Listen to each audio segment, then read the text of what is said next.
Sempre nós que somos proprietários de carro, ficamos observando qualquer barulho, né?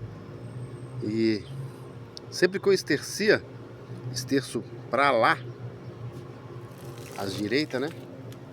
Sempre eu ouvi um barulho. Oxe, que é isso? Será que tá encostando algum ferro, alguma coisa que tá estourando? Não, ó. Tá me encostando isso aqui, ó. Aqui tem um parafuso e soltou, ó. Nessa proteção, nessa capa de proteção. E bati aqui, rapava, nossa. Aí agora, ó, a marca lá. Vou colocar os parafusos ali. Sempre tem que olhar. Carro, quem é proprietário de carro sempre tem que estar de olho. Olho e ouvido. Forte abraço.